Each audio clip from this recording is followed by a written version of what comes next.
Hi, I'm Roderick Jean-Charles. My name is Jaren Bogle. Hi, my name is Carlos Luna.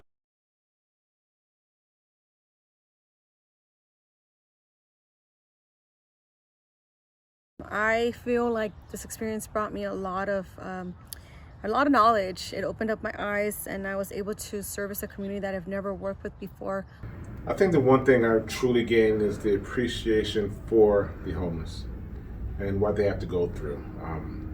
Of course, you have those people who don't want to be housed because of various personal reasons, but there's a lot of people out there who are just unfortunate, bad luck that happened to them, and they ended up on the streets and they have no place to go. So that was a thing I gained the most. I'm a recreation professional and I gained so much medical training, mental health training, personal safety training. Everything was on the spot training. And again, I worked shelters for over a year. COVID-19 has been a whirlwind. I'm sure for myself and many other people have had to adapt to many differences. But working as a shelter manager, it really changed me. I was really unaware of the homeless situation, and I really got to see that we have a serious homeless population, and we were able to help them. We were able to house them. We were able to give them the needs, help them with whatever needs they had. They didn't have a roof over their head. So I thought that was very positive.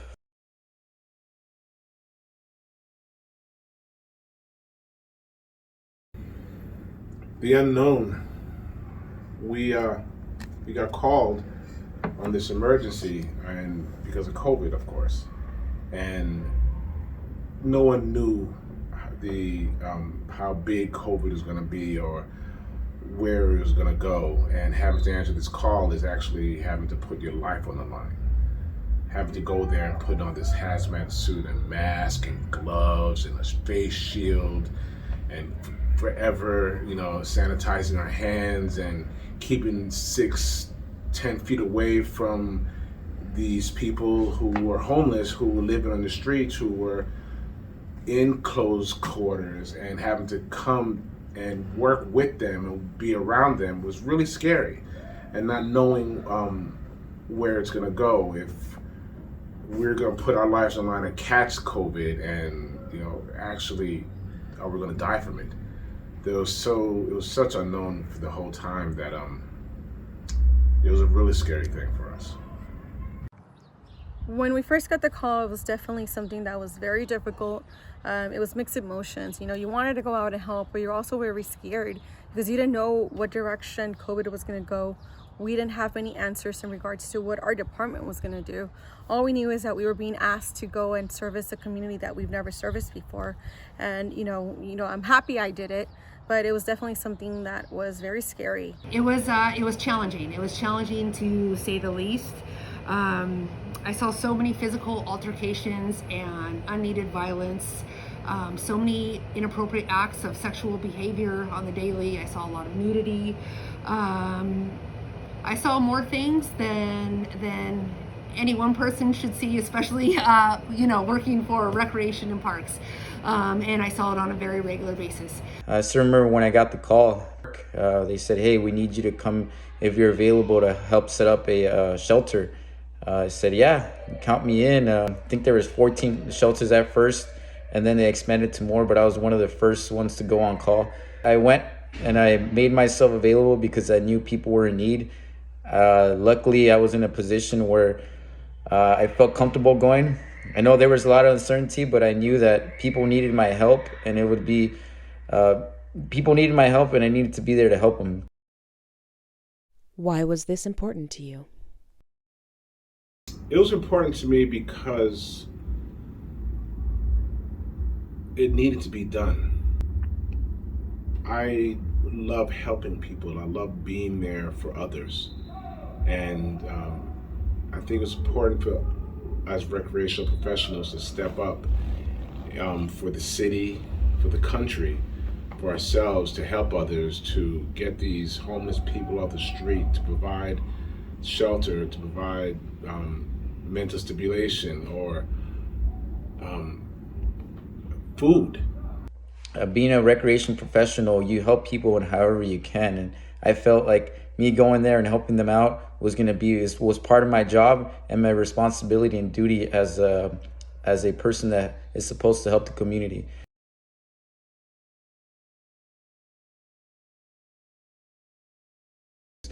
And you know what? I really didn't have a lot of background on mental health, and um, didn't really understand it until after I started dealing with it. There was nothing that could have prepared any of us for what we experienced working shelter operations. Yes, the department had provided us with training on how to set up a shelter, how to run a shelter, numbers, all of that, all of the training necessary for a typical shelter.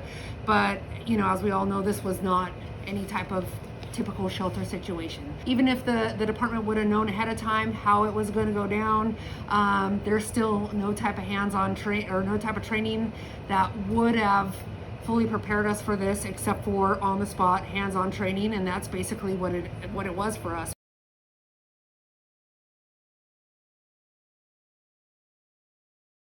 We got to work with different agencies, LASA, the Department of Mental Health, a reason we probably would have never connected if it wasn't for this particular reason. I worked very closely with the police, doctors, psychiatrists, psychologists, nurses. We dealt with organizations that were all about shelters and housing, and they had the experience when it came to dealing with homeless people and the different types of homeless people. You know, people on drugs, or people just out of work, or just who are mentally unstable. Also, we worked with the Department of Mental Health, and they were great. They were there providing services to the unhoused that really couldn't connect with people. There's so many unhoused people out there, and they're trying to connect with people within DMH, and they couldn't.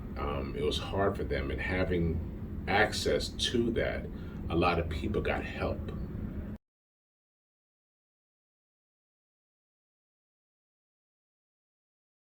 Because there's a lot of drug addicts there, and we weren't allowed to, with the security guards and checking bags and all that, a lot of people were trying to bring in drugs to the shelters, and when they couldn't, they would have reactions to not having it, and it would get violent. There was situations where residents fought each other, situations where they're screaming and yelling at us.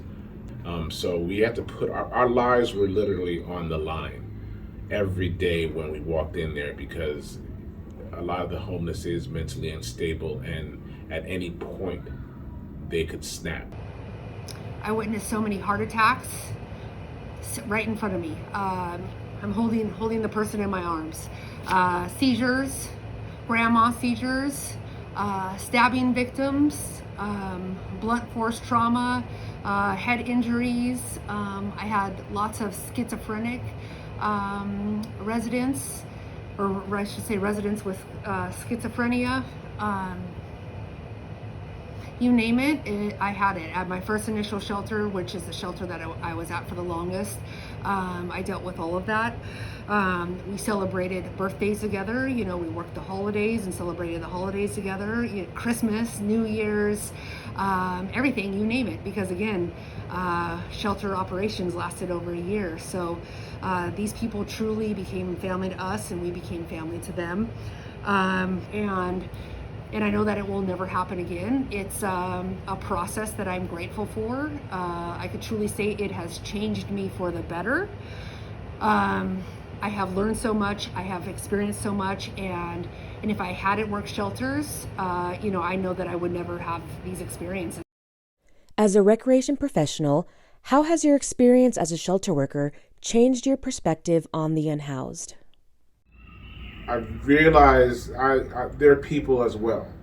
You know, their problems is not that different from mine, And it reminded me when I was younger, when I was practically homeless, living couch to couch, and how close I could have been to them, or in that situation, living on the street.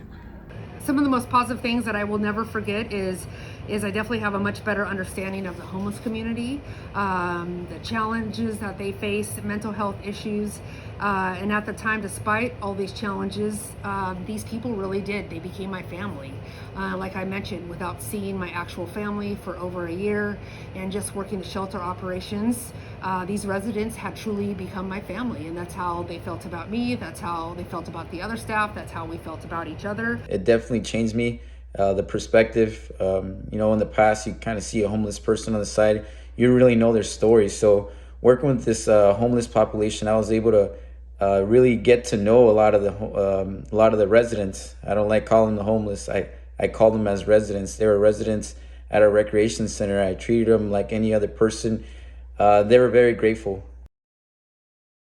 Do you have a story you can share with us about your experience in the shelter? There was a gentleman there. He was a sous chef, so it's not your typical person who you consider someone experiencing homelessness. But he was working a part-time job. He was just couch surfing throughout the pandemic, trying to find housing, and luckily he was able to find housing at Westwood Recreation Center during the shelter.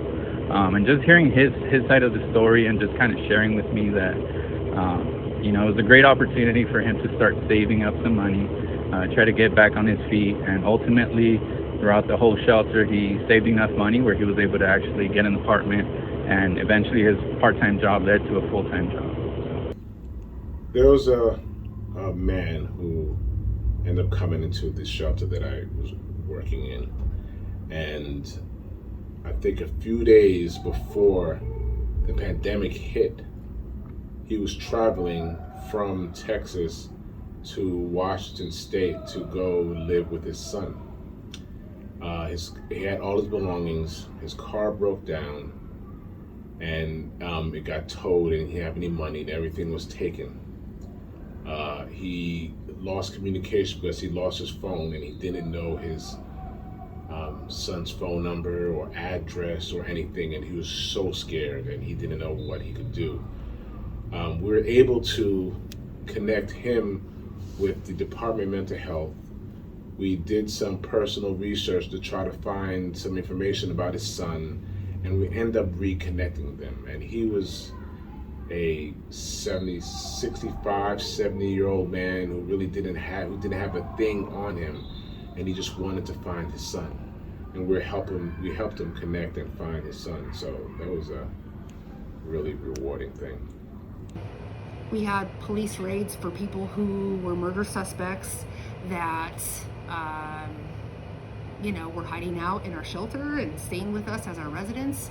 I had the federal marshals come and raid our shelter because once we had entered one of our residents' name into our system, this is how the federal marshals found this person in our database, because the name popped up, and they came and from across state and raided our shelter and arrested him.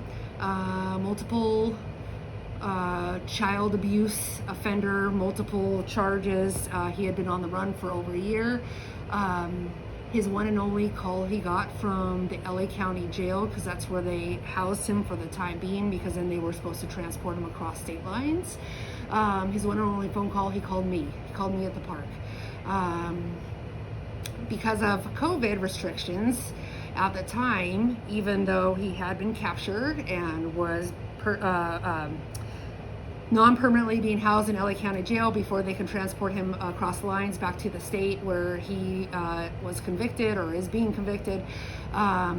Because of the COVID restrictions, they were not allowing inmates to be transported across state, or there was some type of rule or law because of COVID.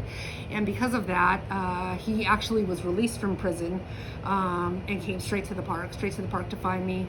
So there was I had quite a few very real, very scary, very life-changing experiences.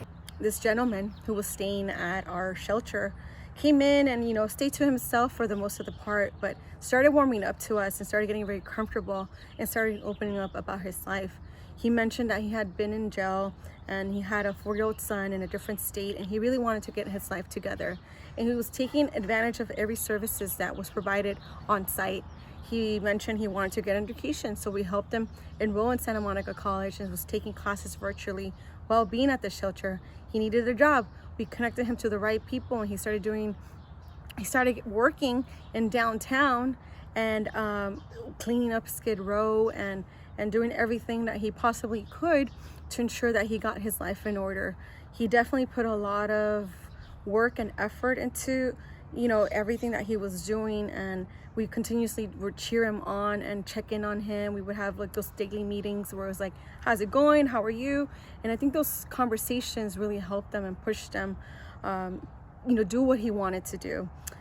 You know, the last day that he was there, we actually were so happy for him. And when he left, it was bittersweet because we were very happy to see him, you know, do what he wanted to do. But it was sad because, you know, he basically became part of our daily lives. We cheered him on as he walked away and did a little chant for him. And he was definitely very grateful at the end. You know, right before he left, he gave us a letter stating, thank you for everything. If it wasn't for you guys, I wouldn't be where I'm at today. We were at 109th. 109th is close to Augustus Hawkins, which is a mental health institution. We had a different population that was dealing with mental health issues. One of the shelter residents came to 109th and was dealing with some alcohol issues. He was going through withdrawals. He mentioned to me that before he got to the shelter, he considered taking his life because he had lost his wife right before the pandemic started, and he really didn't know what to do. He didn't have any family. That he moved from Guatemala to Mexico and then to the United States, and really didn't have anyone support besides the wife. You know, once he got comfortable, opened up to me, and I said, "Oh, we're here for you, whatever you need." And you know, the first thing he asked me was if I had an extra pair of shoes. I took him a brand new pair of shoes, and he was so thankful. That kind of just opened up a relationship between that resident and myself. I was able, through Facebook, to connect the daughter and the dad. We were able to get a hold of her. We were able to get in contact with the family, and you know, that kind of turned his mental health around. He began to kind of get reincorporate himself into his life. He used to sell peanuts before the pandemic started. He's like, hey, all I need is $50. Let me borrow $50, and I promise you that I will get them back to you. I donated him $50. The next day, he got up early. He took the bus downtown. He got a big bag of peanuts, and he got Ziploc bags, and he started selling them. That really motivated him. It got him going. I remember the man, and you know what? I still keep in contact with him. I'm just so happy that he was able to turn his life around. How did you manage your mental health during this time? What helped you cope? Camaraderie. All of my fellow peers and Brecken Park friends coming in there, having that to talk about a situation, about what's going on in other parks, what's going on there, and being able to, you know, get away when our shift was over and refresh ourselves. We had long days. We worked 12-hour days, either day or night, 4 days a week. And so having the 3 days off really helped us because there was a longer weekend, a longer extension for our recovery. And that helped me cope. So I think there are people out there who were sheltered for 6 months, for a year, who were going crazy and mad because they didn't have that communication, they didn't have that contact, and we had that. And it really helped me stay sane, you know?